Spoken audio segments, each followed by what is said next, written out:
Bruce Lee and Bolo Yeung. Two names that echo like gong strikes in the martial arts universe. Their electrifying duo in Enter the Dragon left an indelible mark on generations of fans. Yet behind the mythic scenes lies a real clash no one discusses. An impromptu brawl far from cameras and rehearsed choreography, where these titans measured their raw power. Picture the scene. A sweltering gymnasium, a few stunned witnesses, and the palpable tension between the dragon and the beast. But how did it come to this? It all begins with the film itself, released in 1973. Enter the Dragon was meant to be more than mere entertainment. It was Bruce Lee's manifesto, his showcase for revolutionizing martial arts on screen. Originally, the script called for an epic duel between his character and Bolo Yeung's, a collision of opposing philosophies. On one side, the finesse and improvisation of Bruce's Jeet Kune Do. On the other, Bolo's terrifying power, a true colossus standing 6 feet 2 inches and 240 pounds of pure muscle. Yet this showdown never materialized on film. Warner Brothers, eager to streamline the narrative, slashed secondary scenes to prioritize the final confrontation against Han, the crime lord played by Jeet Kune. A logical storytelling choice, but one that robbed fans of a historic moment. The meticulously choreographed sequence, painstakingly prepared by Bruce himself, remained shelved, except the story doesn't end there. Behind the scenes, far from Hollywood pressures, the two men settled their rivalry another way. Accounts from crew members present that day reveal how a heated debate about the real-world effectiveness of their respective styles reportedly escalated into a spontaneous challenge. No cameras, no stunts, just a raw face-off where every move mattered. Before unveiling the outcome of this legendary clash, let's delve into the roots of these icons. For their paths, as different as yin and yang, explain everything. Bruce Lee, born in San Francisco in 1940 but raised in the triad-ridden Hong Kong, forged his art on the streets. The son of a Cantonese opera star, he grew up between theater stages and perilous alleyways where his dancer's talents, yes, dancer, would save his life more than once. At 13, his father enrolled him under the legendary Ip Man, master of Wing Chun. But the prodigy wasn't content with tradition. He absorbed English boxing, fencing, even Western philosophy to create his own style, Jeet Kune Do. Bolo Yeung was the anti-Bruce. Born Yangzi in 1946 in China's Guangdong province, he first turned to weightlifting, winning the Mr. Hong Kong title in 1970. His martial career began almost by accident when a producer spotted his titanic physique in a gym. With biceps like hams and a predator's gaze, he swiftly became the archetypal invincible villain. Two destinies, two approaches. Bruce, the thinker who transformed every move into poetry. Bolo, the force of nature who obliterated obstacles. When their paths crossed on set, it was more than actors meeting. It was a clash of martial cultures. And on that day, amid the scent of sweat and polished floors, theory would finally meet practice. But Bruce didn't merely acknowledge his limitations. He transcended them methodically. For years, he studied boxing with a scientist's precision, analyzed fencing like a strategist, and dissected combat styles. His laboratory, the streets of Hong Kong, then American training halls. He collected techniques like stamps, keeping only the most effective, a martial selection process. This iconoclastic approach birthed Jeet Kune Do, less a style than a living manifesto advocating constant adaptation. Imagine a philosopher in sweatpants, appending centuries of tradition before awestruck students. At 18, he returned to America, his wallet light but ambitions vast. While studying philosophy at the University of Washington, he funded his education by teaching kung fu, with methods that made purists grit their teeth. His students, Westerners, women, people of all backgrounds. Scandal. Traditional masters cried sacrilege as this brash youth dared simplify ancestral forms. But Bruce persisted. To him, any martial art shrouded in mystery was sterile. Meanwhile, 6,000 miles away in Guangzhou's furnace, another destiny took shape. Bolo Yeung, born in 1946, walked a radically different path. Where Bruce shattered conventions, Bolo embodied them. From childhood, He submitted to the monastic rigor of traditional arts. His daily life, training to exhaustion, hardening shins with bamboo strikes, dawn-breathing drills. Yet as a teen, this temple-forged disciple discovered barbells, a cultural shock. Bodybuilding, then virtually unknown in China, became his new creed. Picture it. In a humble Hong Kong gym, this modern-day monk warrior fused ancient discipline with Western bodybuilding methods. The result is astonishing. At barely 20 years old, Bolo snatches Hong Kong's bodybuilding championship title, a crown he would hold for 10 consecutive years. His body transforms into a muscular cathedral, pecs resembling shields, arms thicker than telephone poles. Yet unlike ordinary bodybuilders, every muscle remains dedicated to combat. His specialty, combining an elephant's power with a feline's agility, a blend that soon catches the eye of film producers. While Bruce revolutionizes martial arts in America, Bolo becomes Hong Kong cinema's ultimate antagonist. His bulging biceps and killer glare make him the terror of heroes. A single screen appearance makes entire theaters tremble, without him needing to deliver a single line. Their meeting seemed written by destiny. After the Hollywood insult, where David Carradine was chosen over him for his own project Kung Fu, Bruce returns to Hong Kong as a conqueror. The Big Boss in 1971 shatters box office records, followed by Fist of Fury. His success is so monumental that Warner Brothers proposes a historic alliance. Enter the Dragon, the first major Sino-American co-production. To face their new star, they needed a worthy adversary. Bolo was the obvious choice, an explosive clash between two martial worldviews. For their differences went beyond appearance. Bruce, 5 feet 8 inches and 141 pounds, was a human Formula One, every muscle fine-tuned for pure efficiency. His training bordered on obsession. Strikes delivered in 1/500th of a second, combinations faster than the blink of an eye. His body was a minimalist war machine, stripped of superfluous mass. In contrast, Bolo weighed nearly 200 pounds of bulging muscle, a living fortress. But behind this titanic frame lay deceptive agility, honed through years of traditional practice. Their philosophies clashed like yin and yang. Bruce, the revolutionary, preached economy of motion. Absorb what is useful, discard what is not. Bolo embodied tradition blended with raw power, a moving mountain. Their showdown in Enter the Dragon would be more than a cinematic fight. It was the collision of two irreconcilable martial universes. Speed versus mass. Innovation versus tradition. Lightning versus earthquake. Bruce Lee's strikes landed like lightning, leaving his opponent scant time to react. Every move was blinding speed, every technique targeting vital points with surgical precision. But what made Bruce truly formidable was the perfect alchemy between his athlete's physique and strategist's mind. He read intentions like an open book, anticipating attacks before they materialized.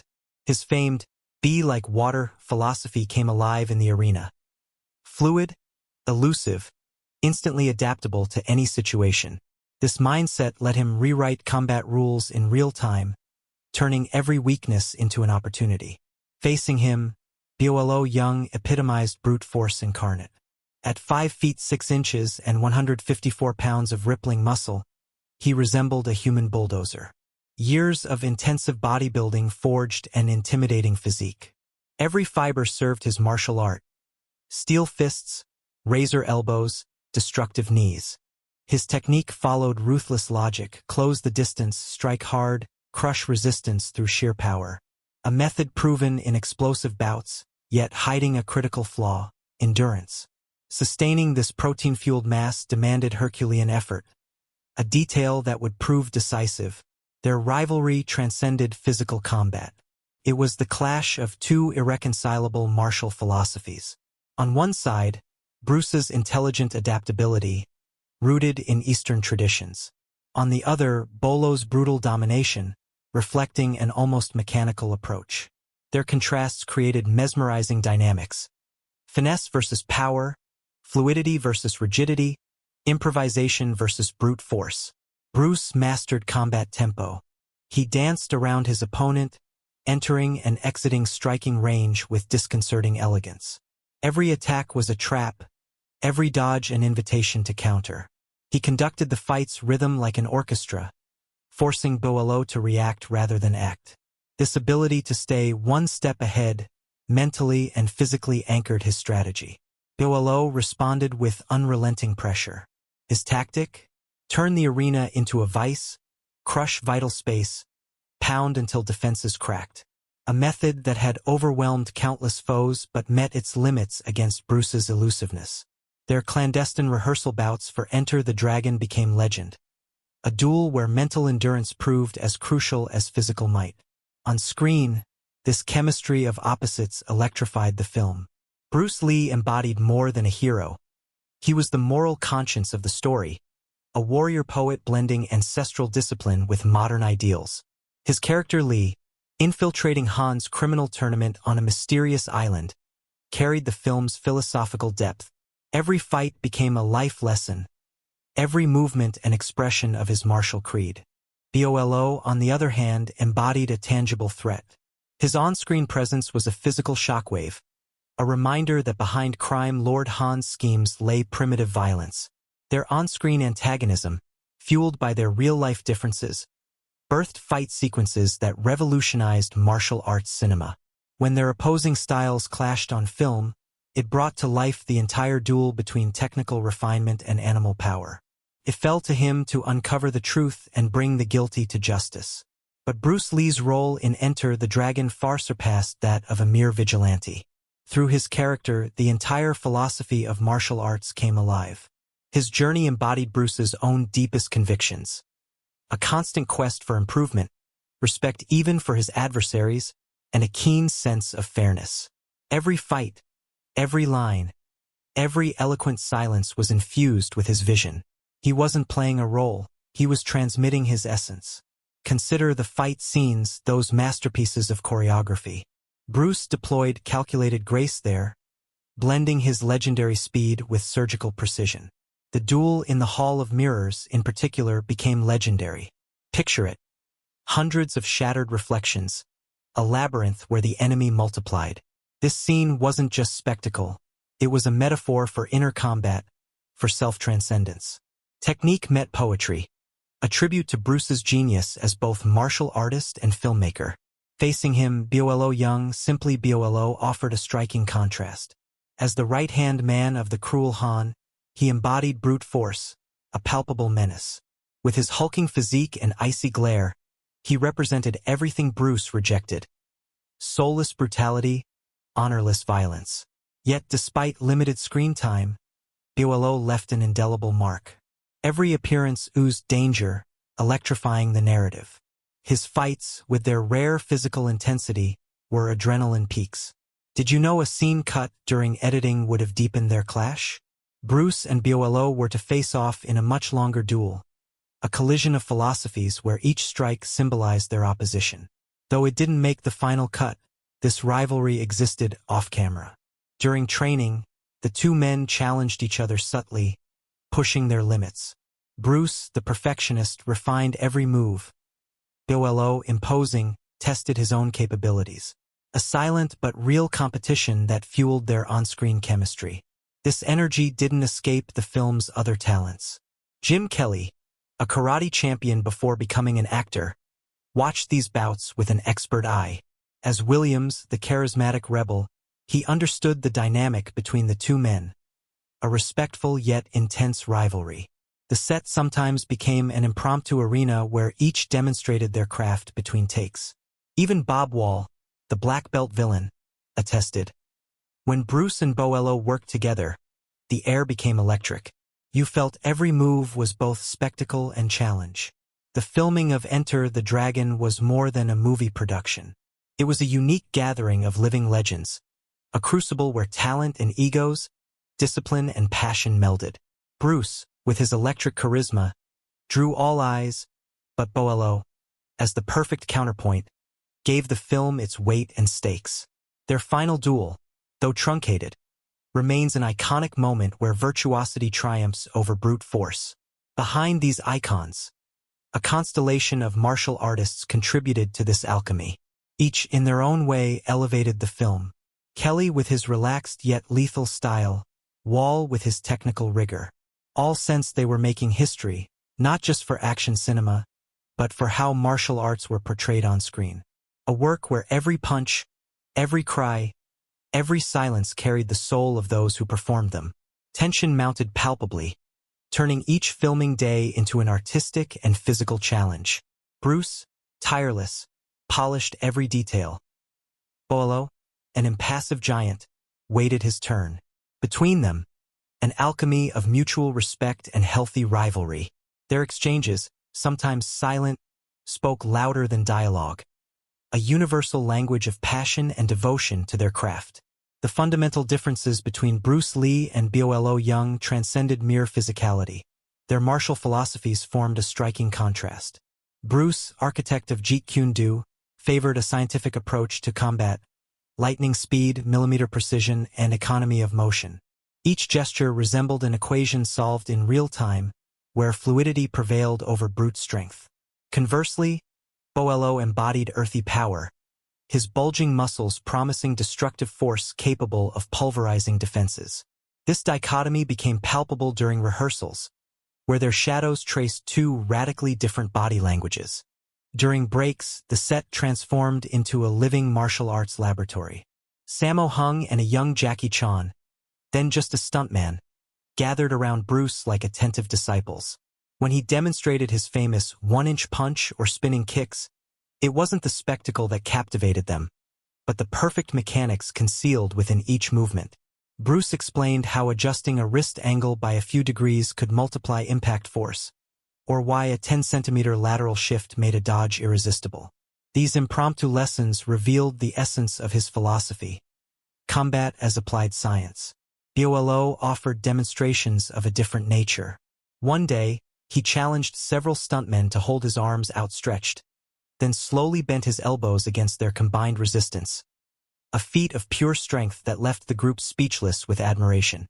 His punches into sandbags produced a distinctive thud, like pile drivers striking steel.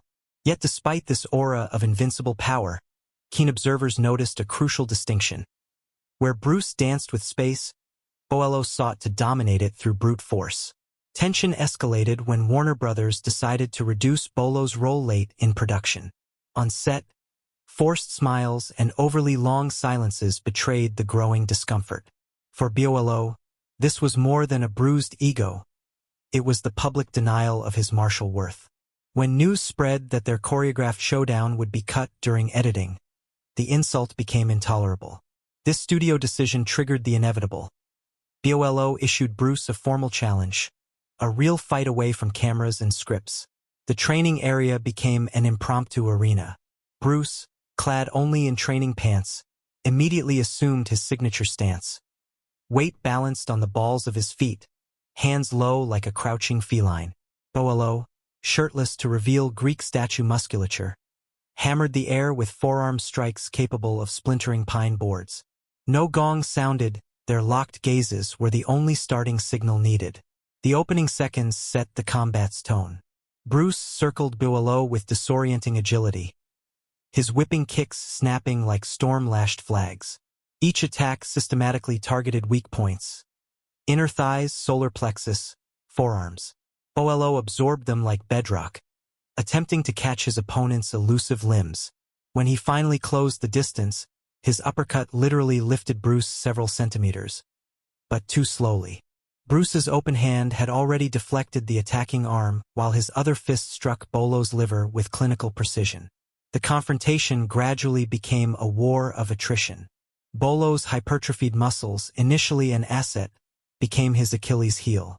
Each exchange left him slightly more winded, sweat cascading down his straining pectorals. Bruce seemed to draw from an inexhaustible reserve, his wiry frame displaying surprising endurance. His counters systematically exploited Bolo's momentum. When he charged like a bull, a finger jab to floating ribs made him grimace. When he attempted a grab, a heel kick slicing air forced retreat. Yet Bolo's power remained a constant threat. At the 20-minute mark, a right hook grazed Bruce's temple with a menacing whistle. The shockwaves staggered the smaller man. For the first time, A flicker of concern crossed Bruce's gaze. He immediately intensified his footwork, transforming the clash into a strategic ballet where each step counted triple. His strikes grew faster but lighter, deliberately targeting Bolo's arms to degrade his punching capacity. Bruce seemed barely engaged. His movements retained electric sharpness, each strike delivered with surgical accuracy. His energy, far from diminishing, appeared to grow with every exchange. By the 10th minute, the contrast grew stark. Bolo gasped heavily, his massive shoulders sagging under exertion. His once devastating blows lost power and coordination, as if each motion fought invisible resistance. Bruce, like a predator scenting weakness, intensified his assault. He accelerated the tempo with blinding combinations, spinning kicks followed by straight punch barrages, turning the arena into a steel storm. This endurance display wasn't accidental. It embodied his extreme training philosophy, where hours pounding rice sacks, running with ankle weights, and perfecting Jeet Kune Do forged an indefatigable body. Bolo, face streaming sweat, resisted with warrior tenacity. Each block seemed to drain his last reserves. When he attempted counters, his sluggish movements were instantly neutralized by Bruce's lightning responses. The fight mutated into a survival trial, brutally exposing the limits of sheer muscle against scientific efficiency. Bolo's surrender arrived as a physical inevitability. Exhausted to the point of struggling to stand, he had to concede defeat to a combat machine that still seemed to be warming up. While the giant staggered, Bruce bounced in place, ready to chain together more rounds. This disconnect perfectly illustrated their divergent approaches. Where Bolo embodied the static strength of bodybuilders of the era, Bruce already personified the complete athlete of the future. Beyond physical performance, this confrontation validated the martial revolution initiated by Lee. His emphasis on cardiovascular training, then neglected by most practitioners, demonstrated his strategic superiority. One well-placed strike is worth more than 100 ineffective blows, he would say. This philosophy of energy economy transformed every movement into a fearsome weapon, a lesson Bolo paid for dearly. Yet the Colossus's defeat also contained a form of victory. Lasting 10 minutes against Lee's fury already bordered on the miraculous, as the intensity of his assaults broke even the most hardened spirits. Though his hypertrophied physique suddenly became a liability against endurance, Bolo's tenacity